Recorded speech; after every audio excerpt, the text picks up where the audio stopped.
convene or let us know at the district office, hey, we've got a challenge to material. We need to convene the review committee and look at those titles. So, just a quick question. So you suspect that a parent would challenge. So do we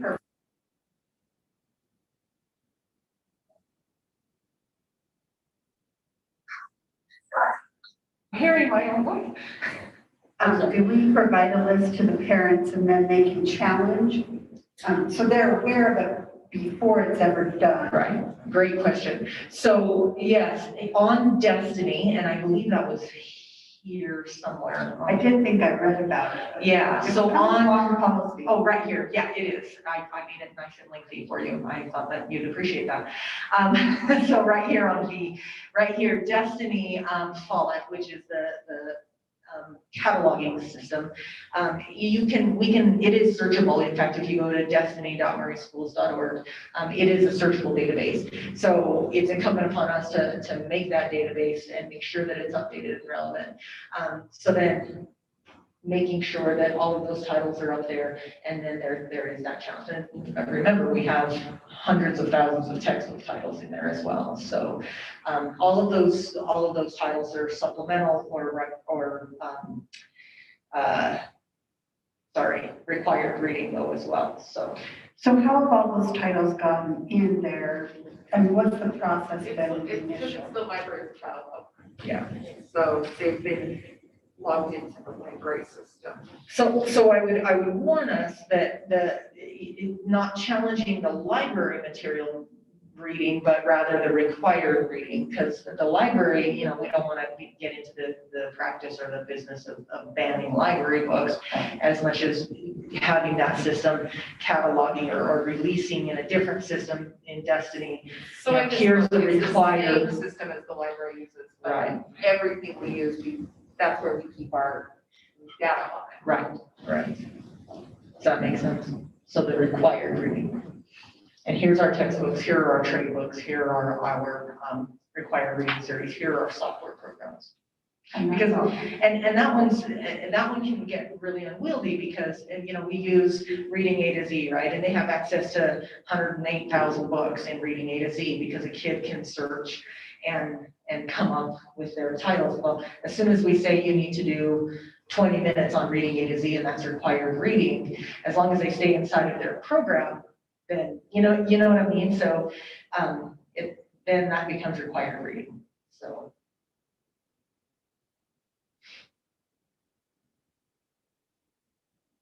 it's a lot, and it's the first reading, and there are probably lots of questions, and you need to sit with it a bit. And do you want? I would assume that you could make your updates because we want to have them before the second reading. Yeah. So if you want to update all that, and so we can send it out. Yeah, you mean putting the state code in place of those other things? Just cleaning it up to the point that you want it to be. And changing it from challenge to reconsideration. Probably an extra word. So in the past, on this one right here, if somebody's always been able to waive like a junior high grade book, whatever and they just supplement it with something different, the teachers. Yeah, so are they The give them an same, alternative? Like if they're reading a genre or a type of book, they substitute it with something that's how we've always. And I understand that works for the required reading, but supplemental readings, how do you deal with that? So if a student, so supplemental, and depending on how we define that supplemental, right? So if a kid needs to go do research on a topic or wants to go do research on a topic, they're welcome to go to the library and research the topic. I tell you something really funny about that right now though. My college kid sent me a video yesterday and she said, look, Mom, we used a card catalog and we checked our book. And did you know you don't just get told what page the information's on, you have to read it. And I was like, that's crazy. I felt like there was a kid in the 80s and I was like, yeah. It was harder than just so you know. My niece asked me one time what an encyclopedia was, and I kind of looked at her stupid, and she goes, fine, I'll just Google it. That's kind of ironic, actually. So So supplemental materials would be that free access versus we're using this to supplement our core curriculum. So when does it become required reading? Right, So what, Because as a parent, you can opt out of required reading when you know ahead of time, but supplemental reading may be a little more difficult. so then there's some level of, our teachers teach appropriate to their curriculum, to their. which is when this admin rule, we have the trust of our teachers that they are following and complying with That's the this. policy, the law, the rule. Right. But the older they get, the more open that becomes, the supplemental reading, but so it's their maturity. Okay, well, I think we need more time to look through that and get it where we want it to be. And probably define what those things are, for sure. So, Misty, Yeah. while you were a principal, how many parents wanted their child not to register, but did that happen? Here in Murray, Yeah. absolutely zero. How come? In my entire career, this many, absolutely zero. I've never had a parent opt out of any kind of required supplemental ancillary materials or books. That's excellent. Never. Even in your secondary, because weren't you in secondary? What's that? Weren't you in junior high as well? Yeah, I was at high school. I've never had a parent opt out of, well, that might be a lie, because there were times like during the sex education curriculum, like in Child Abuse Utah. However, I will say this, when you provide parents access to that curriculum, much like you have to with the Child Abuse Utah curriculum, parents that are curious and parents that want to know will come and preview the material, and then they make the choice, which is absolutely what Utah law allows them to do. And that's in IN 305, actually, and in our policy as well. And so when we provide them with that access of that curriculum, then they look at it and then they decide. So, which is kind of a little bit different question. Any other questions? Thank you. First reading. Thanks, Misty, for bringing all that together. Superintendent Cunningham, you have a little bit of a list on this. I do have a list, and thank you to Missy for that, and that is something I think that we can continue to study too in our upcoming study session as well, so. Okay. Thankfully, I have no videos and no sound, so hopefully we'll be good for the rest of the meeting. My first item for the board this evening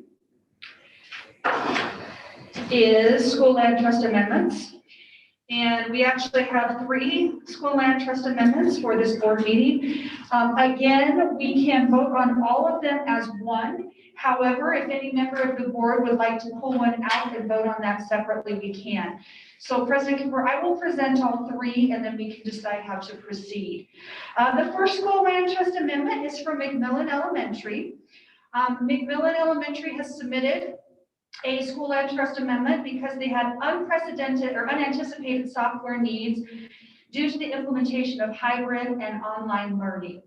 And so they would like to move funding from their technology budget, which is currently in their plan, to their software budget to cover the cost of learning software purchase to address targeted math and vocabulary needs of their students in grades K through 6.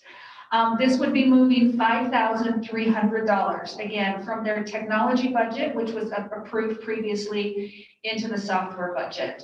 The McMillan Community Council met on January 13th, 2021. 6 members approved this amendment, 0 were against the amendment, and there was 1 member that was absent.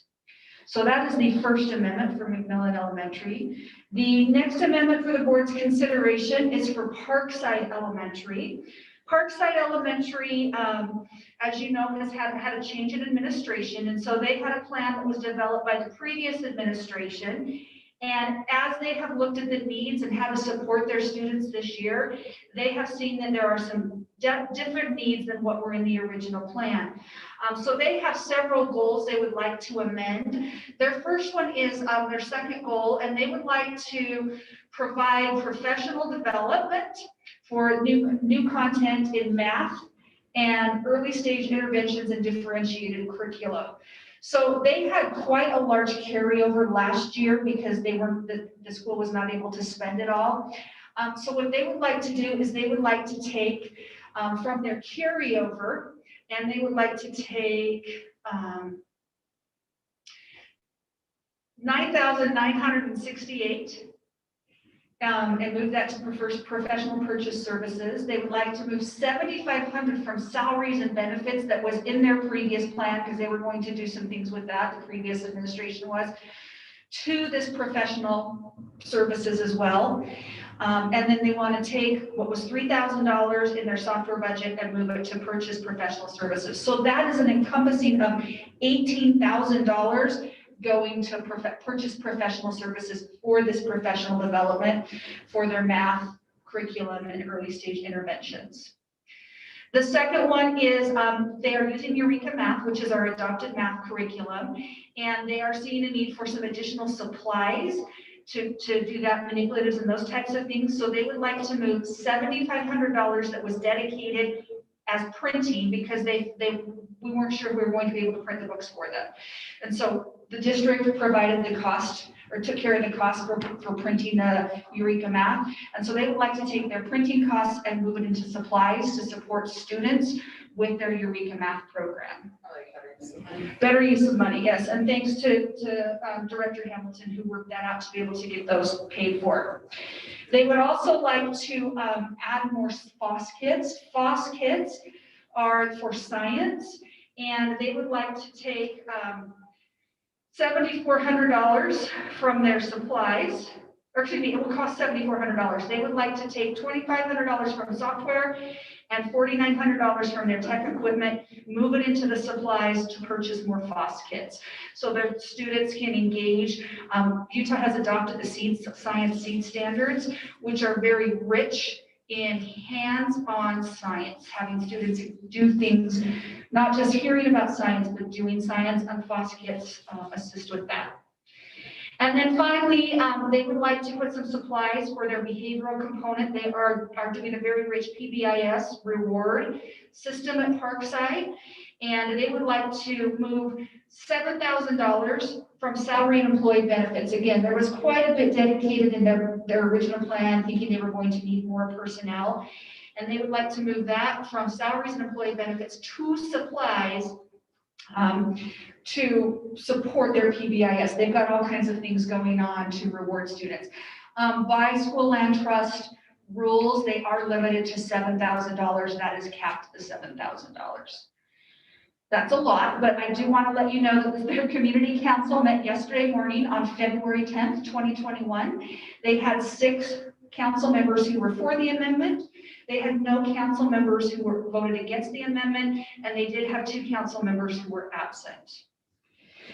And then the final amendment for consideration is from Grant Elementary. And Grant Elementary, they had allocated money to attend some professional development conferences, not knowing what this year would bring. And so because of COVID, they've not been able to attend those professional development conferences. And so they would like to take the unspent funds, which is a total of $2,000, to support teachers in replacing outdated technology at Grant Elementary. They want to look at doing some more interactive technology for students. And then they also would like to use $2,000 that they were going to reallocate from the conferences they were unable to attend for paraprofessionals to support. As they need to do some support by allowing their teachers a sub-day to curriculum math and investigate new and required programs. So they would like to provide their teachers with a substitute to be able to really dig into some of the new curriculum, the FOSS kits, being a writer, and supplemental materials. And so they're looking to move that from professional services into salary so we can do substitutes. Grant Community Council met on February 9th, 2021. There were 7 council members that approved, 0 against, and 0 absent. So I will entertain any questions that you might have about these 3 amendments.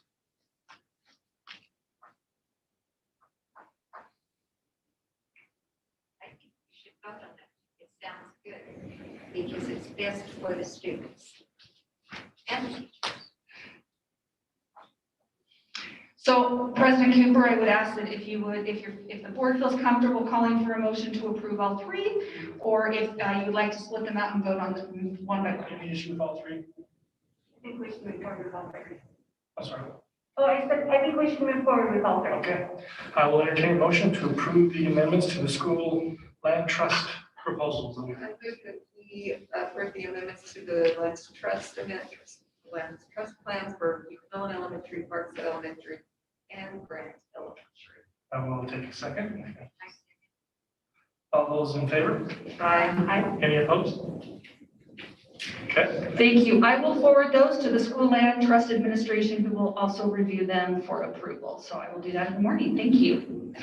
My second item of business is it is that time of the year when we get to look at fee requests. And so this will be a first reading, and I wanted to kind of show you how this is laid out. So with our fee requests, everything is online.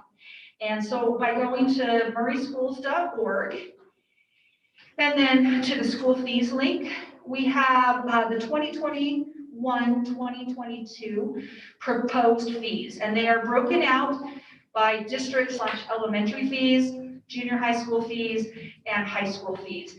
And what I've provided on this website is an opportunity for to look at this 2 different ways. When we're looking at the Murray district as well as elementary school fees, you will see that in each of these, there is a summary sheet, and the summary sheet will put what the current fee is and the proposed fee. So I just want to quickly run through these, and then the board there's also a link to every single request that you can look through. With regards to elementary school fees and district fees, the only change will be with our tuition-based kindergarten program for next year, and we are increasing that by $50 for the year. That is to cover the cost of the teachers. That's what we charge the tuition for. And as salaries have risen, then we need to adjust that so that we can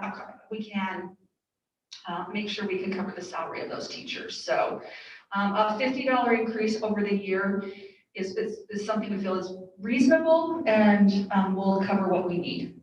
So that is the only change. Everything else on the district and elementary fees will remain the same. There is no change on those. And again, if the board or members of the public, you can then click on to see the proposed fees, and there will be the detailed sheets of everything that has been submitted. Now they do say approved. Again, these are for consideration. And so, but you can see everything that has been submitted, what the fee is and what the spend plan is. And so the spend plan articulates how that fee will be used. I just want to run you through the other 2 really quick. I just think it's important. And then again, this is a first reading. For our junior high schools, again, the same thing. And with our junior high schools, sometimes the junior high schools, they're usually very close on what they're charging between schools, but some schools have a program that another school might not. For example, there is a dance class at Hillcrest that is not at Riverview. And so we will combine these all into one sheet for junior high, but I have broken them out by the Hillcrest and the Riverview down here, so you could see those. But again, here is the summary sheet. With regards to our junior high schools, there are 2 fees that we are proposing that we eliminate for next year. And that would be, there was an English 9 fee that was approved for this year. It was a fee that was requested to have students go to a literary event here in Murray, and there was a $1 charge on that. That is something that the administration of both schools don't feel is warranted anymore, and that can be covered. And then there was also a $20 charge for foods. This was only being assessed at Hillcrest Junior High School. And so they are proposing we remove that fee. Other than that, the other one is there is a fine arts trip that has been being requested by Riverview Junior High School, which would have a proposed fee of $5. This would be a new fee, one that we haven't had before. They are looking at offering perhaps next year, depending on where we are, the ability for students to go on a fine arts trip, and that might be going to a museum. It would be extracurricular, it would be after school, it would not be necessarily just for the art students. And so that's something they're looking at perhaps providing, so that is a new fee. And then the cost of yearbooks has increased. The cost to produce yearbooks has increased. And so there is a $5 increase at the junior high schools for yearbooks. Everything else remains the same on the junior high. And then at the high school, this is a little more in depth, and we appreciate all the work that goes into by our principals and their financial secretaries to put these together. So with the high school, again, here is a summary of the requested fees. The way that the high school laid this out, and I really appreciate it, is they actually have a link to everything currently approved, and then they are indicating if it is the same as last year or if there is a change. So again, there is a change. CNA is a program that has been replaced by medical terminology. And so there will no longer be a CNA fee of $120, but there will be a medical terminology fee of $20. Concert band has been discontinued, and it is now called the Murray Philharmonic. Right, so, but it still does have the same fee associated with it. So the class name has changed to the Murray Philharmonic. It still has that. You can see that in all the supporting documentation. Foods 2, again, the fee remains the same. It's just going to be renamed to Culinary Arts 1. Photo, Digital 1 and 2, same fee, but just so that the board is aware, it's being renamed to Commercial Photography 1 and Commercial Photography 2. Down here on our co-curricular, acapella is actually requesting a reduction in the fee for next year. So the current fee is $1,045. Next year, they are proposing $970 for the females and $1,030 for the males. That is associated with uniform costs, and then there is travel in there as well. But they are requesting a decrease. Bell Choir is also requesting a decrease and Bell Canto for next year, so you can see those. Cheer is an increase. We haven't had a cheer manager fee before. That is a position where they have individuals who manage the cheer team. And so if you look, these costs are large. They include all of the travel, potential travel. Dance company has a small increase due to fee uniforms. And again, all of the supporting documentation will tell you what these are. FBLA DECA, the increase is due to travel for the national conference, and that would only involve anybody who goes to the national conference. Same thing with FCCLA. And again, I can probably walk you through all of these, but you're like, we can read. So if you have any questions on those, please let me know. Again, all the supporting documentation can be found by clicking on the link below the summary request and the spend plans. And if there is an increase or a decrease, it is justified in there as well. High school and junior high school administrators have gone through these lists as well and approved them at their level. And so this is for a first reading. So that's a lot. A quick question. Yes. Associated with these. Yes. We kind of last year was or this year was our first full year of these under the new structure and policy. Yes. Do we have any preliminary financial numbers, or could we ask Richard to prepare some, or is it too early and is it too different this year? Well, it's too early because of the fact that we have to really wait till the end, and the financial secretaries will submit that. We will also be submitting that to the state school fees. And so right now, we just don't know. I will tell you that a lot of the things that The schools have covered a lot more than I think they anticipated because of COVID and a lot more waivers and those types of things. And so we're gonna need to watch that and see. But right now, we just don't have that. I will tell you that report is due to the state the first week of June. So I will have that and make sure I share that with the board. That's a great question. The other thing that the board does need to consider as part of the fee setting process, as a reminder, is the maximum fee. And so I just want to remind the board that last year, the school board did approve that the maximum fee that a student could be charged, and let me just get to that so that you can see that. And it's on, so this is what, once you approve the fees, this is what we do. We put all the documentation on there. But down here at the very bottom, the maximum fee amount that a student had to pay was $7,500. Anything after that, they didn't have to pay. So, well, and we have some who have reached that. It is not untenable to reach that amount if you have a student who participates in, a few different things. So that would be the other consideration. This current year, it is set at a maximum of 7,500. I know that it's hard to know if that's a good number or not without data. I can, if the board would like, reach out to it. This would be at the high school if anybody has reached that amount. Would that be helpful data? I can pull that. Okay, I can do that. I think it would be helpful, know if it's 1 or 20 or whatever. Yep, and we didn't set any kind of maximum family fee, right? We did not set a family maximum.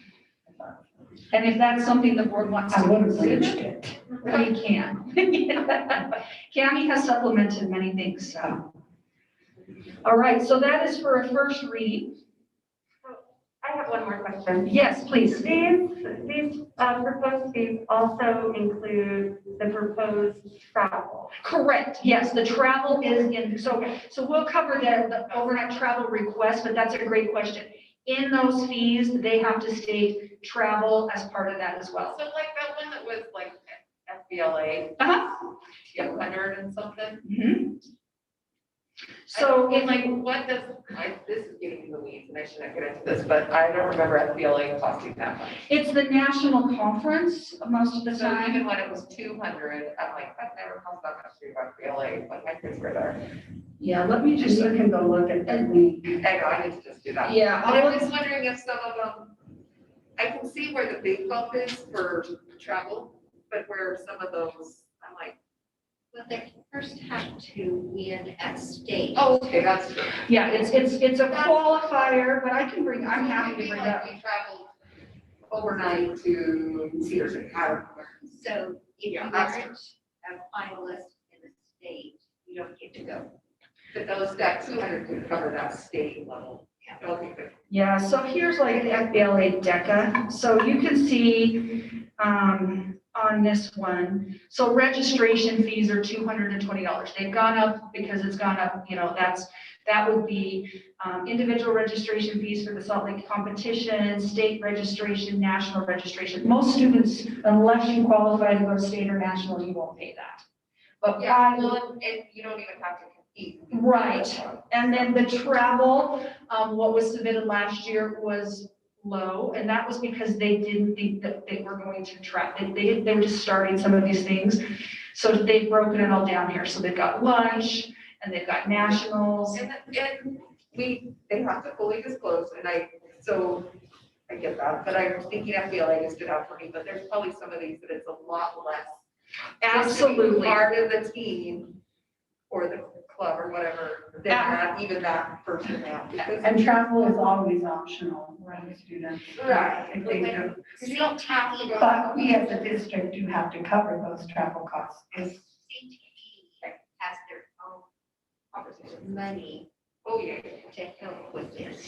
Yes, and Assistant Superintendent Bushnell has been good to help with some of those things in the past, so. I just think we really should clarify that just being part of FBLA is at $220. Which, yeah, and that's a hard one. So last year, what we did on the website, what I did, and I'm open to any feedback, but if you look on here, I put fees listed are the maximum amount they may be charged for a student.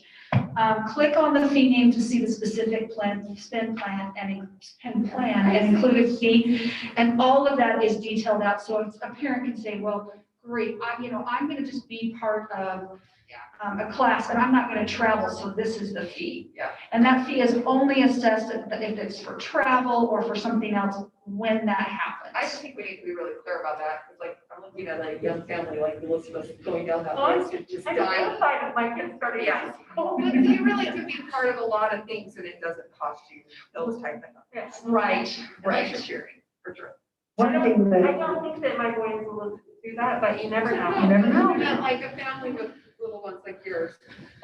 Yeah. one thing that is gonna be a little difficult in assessing our fees on the June 1st is there was no travel. Yeah. So Correct. those numbers are gonna be artificially low this year. They absolutely are. So, Right. no, that's great. Are there other questions that I can answer or clarify?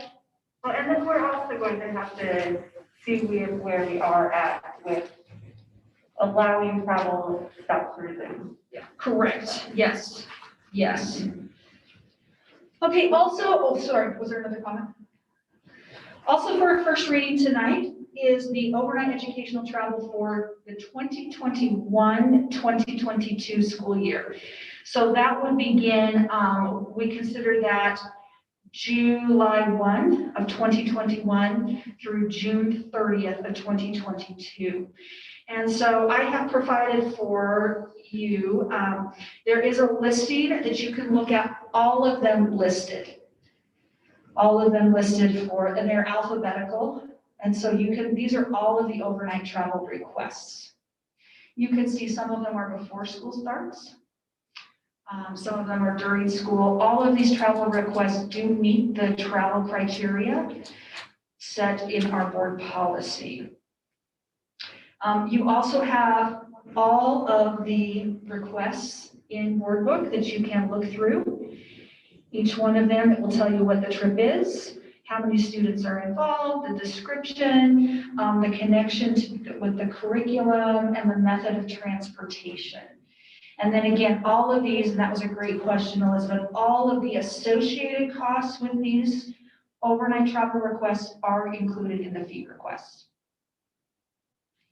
Overnight travel is only for Murray High School, and so all of those are there. Any questions on the first reading for fees or for overnight educational travel that I can? Those have all been gone over by the administration. Yes, they have all been reviewed by Principal Mohamdi has reviewed all of those.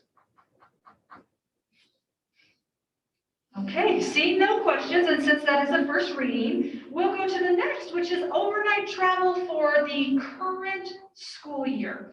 So I wanted to provide the board with a listing of everything that the board approved last year that is happening this spring. And then President Cooper, I would ask that you would have a discussion with the board on the direction we want to go for overnight travel. There are 3 athletic events. So we have tennis, we have softball, and then we have baseball. And all of those are St. George. And then we also have theater. I do not believe the theater at this point would be able to do that, but I wanted to make sure we could see that. I do not believe that there is a Southern California trip for choir, but again, if we're going to offer, I think we need to make sure we know everything. There are several, so foods, FBLA, FCCLA, and the STEM Club are all national competitions that students would need to qualify for. Again, I am not sure those national competitions are happening. They may be virtual this year. And then the Latinos in Action, which is at the university, or Utah State University, and that is in July. That's where that is at. So just for a point of reference, the superintendents across the state have been having a discussion about where every board is with overnight travel, starting for the spring, and it's really all over the board. I will be honest with you. Some districts are saying absolutely no. Some districts are saying, let's do it in as COVID safe way as possible. Some districts are saying, let's get the coaches trained to do COVID testing and they can COVID test it before they leave. The school can, or they can do COVID testing before the event. It really is all over. The tennis coach, Ms. Pershawn, talked to me yesterday and asked that I would let the board know that she would be in favor of having overnight travel for the tennis teams. Cammie and I were on the Salt Lake County Health Department call on Tuesday, where we specifically asked if the Salt Lake County Health Department had a recommendation, and their stance is overnight travel does bring elevated risk, but they do not have a stance one way or the other. So that is what Gary Edwards with the Salt Lake County Health Department said. He said, when we asked and we pressed if there was a recommendation, they just said there's an elevated risk. But that's as far as they would go with a recommendation. Yeah, So I was in 3 different region meetings 2 weeks ago for that association, and wow, it is all over the board. It's crazy. And so I think, it's a local board decision. And again, I have full faith and confidence in our coaches that they will follow very strict protocols. And at any point, I think it would be important that if overnight travel is allowed, that parents are able to opt out of that. It is not required, and there will be no penalty or no repercussions because of that. Because it really, I think there are some parents who might not feel comfortable doing that, and we need to honor that. So, President Cooper, I will turn it back to you to have a discussion on this. Thank you. So I have a question about the tennis team. And I know that we got the email from the baseball coach, and I thought that was a fantastic email that really laid out everything that they have to keep the kids safe. And I would like to know if we have a plan like that, similar for the tennis as well. So when I talked to the tennis coach yesterday, she said that she would be willing to follow the same protocols. So she said she fully supported what Coach Wilson had sent, and she would follow those same protocols. And the tennis coach reached out to me today as well and shared her desire to take her team there, but also her desire to keep her kids safe so they can continue to play. So she understands that balancing act and was willing to do a lot of those protocols to keep them safe. She said we will buy food from Jimmy John's that will be delivered to us. We won't be out of place. Just certain things that she knows will help to decrease the risk of the athletes. I haven't thought of that, and them keeping them safe. Linda, we And then keeping them safe because it's beginning of the season usually, it's to their benefit to not have kids out for the first 2 weeks or the second and third week, keep them that's good. And another thought that I have is that these are the kids who did not, the tennis team particularly, they had their bags packed to go on Friday when we canceled. So these are the group of kids who did not get that opportunity to go last year, where maybe some of our fall groups did get that opportunity. And I assume baseball had played 1 game, I think, and I assume softball was probably pretty close to the same last year, that they played 1, 2, maybe none. Correct. So we're really looking at tennis, softball, baseball. Yearbook, do you think is still planning on theirs? That I'm not sure, and I'm happy to reach out to Ms. Adams. I please accept my apologies that I did not reach out to each of these individuals, and I could absolutely do that. But FPLA, FCCLA are national, some of you would have to work national, we don't even know that they're having that. Correct. Same with the foods. And STEM Club's probably having theirs either virtually or Correct. Okay, so we're. And I do know Latinos in Action is planning on holding a conference, but they have been reaching out to superintendents for what COVID protocols we would require, and they are looking at social distancing and mask wearing and all. So the Utah chapter of Latinos in Action has been very active in trying to figure out what superintendents would be okay with to allow these students. And again, that is in the summer. Yeah, you know, with the- They're having things outside, a lot of things, yeah. I think I would love to get these kids, able to do things again. I had the same equity question about tennis, but I don't try to, yeah, that I think that we should address, but it was answered by baseball. Right, absolutely, and I think that would be the same, and, you know, I think tennis could even look at taking a bus down and socially distancing them on the bus if needs be. I think she would be completely amenable to that. I did not specifically ask her that question, Elizabeth, but that is a great point about the equity. We want to make sure that we are being equitable and no student is unable to go because their parent can't drive them. Yeah. Latinos in Action, I've been in several different schools, high schools, and it is a critical. And if we have students that don't have the money to go, some way we need to figure out how to get them there. Well, and that's covered under the school fees for. Correct, yes, if they can't pay, that's a fee waivable. If they fall under, I shouldn't say that way. I need to say if they are fall under the fee waiver guidelines, that is covered. So we're really looking at the ones that are probably most emergent right now are the ones for March, Correct, except for maybe the choir because of where it's out of state. correct. Choir is out of state, yes, drama would be out of state. And have you got any bill of drama or choir planning on attending? I don't believe those are happening. I have not heard from either one of those Either individuals. of the states they're going to, like, part of the theater tour is to go to shows, and the shows still are. There are no shows. Right. Yeah. And choir, a lot of times has been part of Disney or something.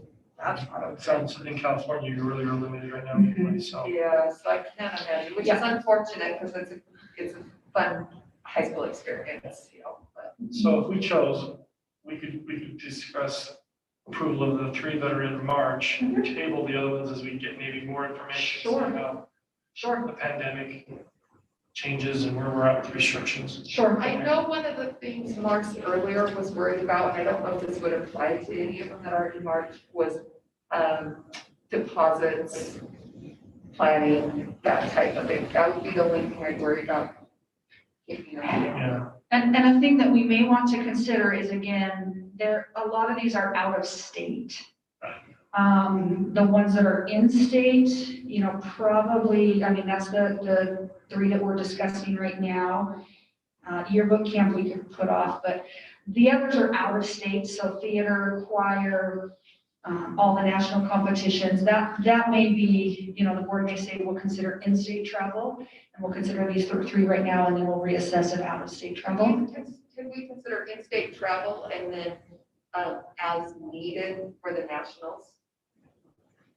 I don't know if we could do that, like. It seems like, because every state has different plans, and a lot of things are just gonna be digital. Yeah, That's probably not gonna happen. yeah, I think I'm wishful thinking that. so I'm personally comfortable with, we look at just the ones who are here in state, knowing that out of state may be too hard right now.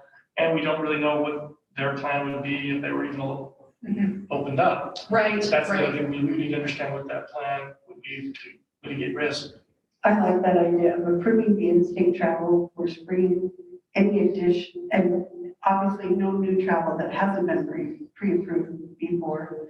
And then any out-of-state travel, if they plan on doing it, we would need kind of a detailed description of why and how they're going to keep it safe, and what is the state that they're going to, protocols and their safety measures, and that's what Okay, so should I attempt to make a motion? let's do that. And then you guys can amend the motion if you need to. I move that we approve the overnight travel for spring activities while for in-state with COVID safe procedures such as laid out by the baseball team. And additionally, if an opportunity for these out-of-state activities comes about, we will look at that at the time for protocol safety. What are the measures put in place in the other locations? Sorry, whoever's taking it. Okay, we have a long motion. I second that. I think that. Okay, any other discussion? All in favor? Can I tell Mark so he'll be my Any friend? opposed? Okay, Okay, yes, you may contact Coach Wilson. The other consideration, and I don't know that this needs to be voted on, but I would like to know how, unless you feel like you need to, but overnight travel for employees, and that is specifically, we have conferences that are happening in St. George. The superintendent's having a conference that is going forward in St. George. Director Dean has a human resources conference that is going forward in St. George. And so I would love to know if the board is in favor of employees traveling in-state for in-state conferences that are happening. And the consideration might be that these employees have had COVID vaccines. But if that's not something the board is comfortable with, there will be opportunities for us to participate remotely as well. I have a question. I just was looking at cross country in Boise. That's not a big deal in California because That's we've for never, next year. yeah, but we've never had a really great cross country for a long time. I think that we have and that's something I could certainly have, if we're going back to overnight travel request, that's something I could have Coach Horace come in and speak to. I think that we have quite a robust cross-country program that has happened. That's great. Yes. Because it kind of bimmed it a lot. Yes, I think that there's a very, and that is a program that allows a large number of students to compete. so do we want to discuss what our thoughts are? Does everyone have any strong opinions? If most people have had the vaccination, then I think everyone's an adult. I think that I'm fine with them. Yeah, I mean, they're making their own decision that if they can follow their own safety protocols and if this is a safe environment for them to attend. I feel like some of those conferences are, especially now, needed to continue to move us forward, benchmarking and training and just where we're at. That's me. Okay, Is there anything that we want to do, like, I don't know, take COVID test when you get back or anything like that? Well, I found it interesting too, that if they are vaccinated, then you no longer have to quarantine. Right. So testing would, in theory, according to the state health department, you're good, So I think most of these employees would have been vaccinated or have the opportunity to have been vaccinated for sure. Right. Maybe without having the vaccination, maybe a COVID test. We can certainly put that in if they haven't. You know, that's fair. Something just to keep the people I don't know that it's. at the school safe. What? If they haven't, if they chose not to be vaccinated, then they go, then they'll come back and be required to be tested. Yeah. I think that's very fair. It's one extra safety measure. Yeah. Okay.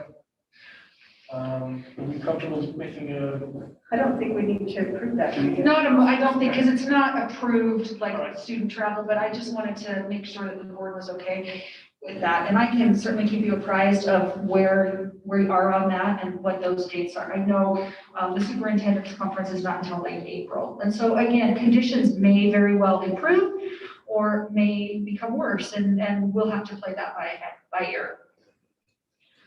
My final item for this evening is consideration for end of year activities. And so I have been approached by elementary principals and elementary community council members who would like consideration for some of the end of year activities to be thought of about, or for the board to think of those, specifically fun runs.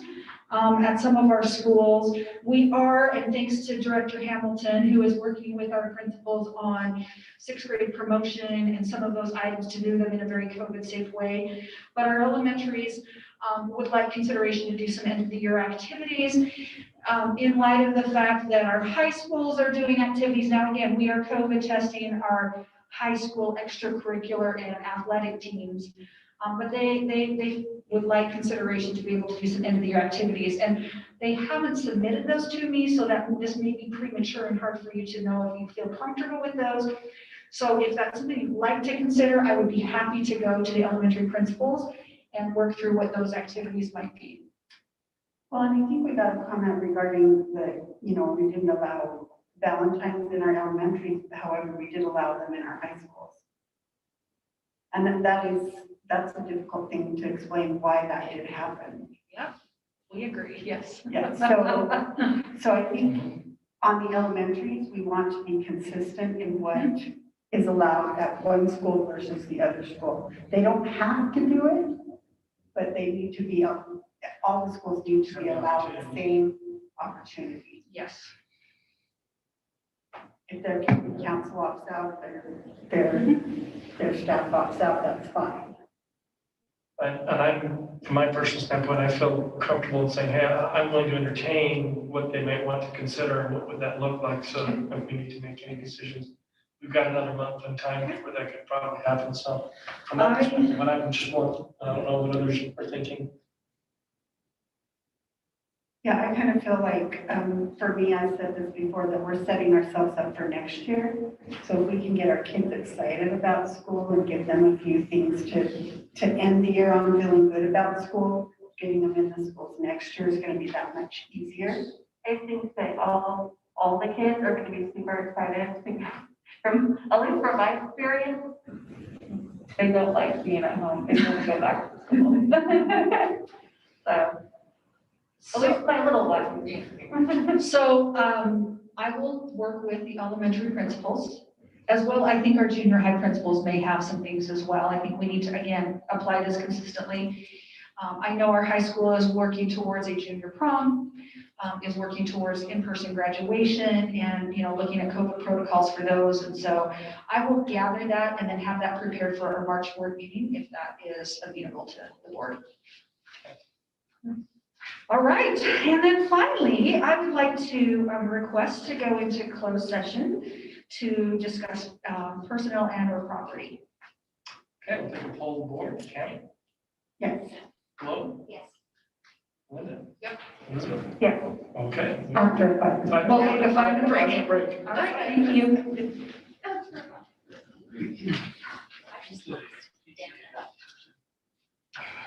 Scott, we have Wait,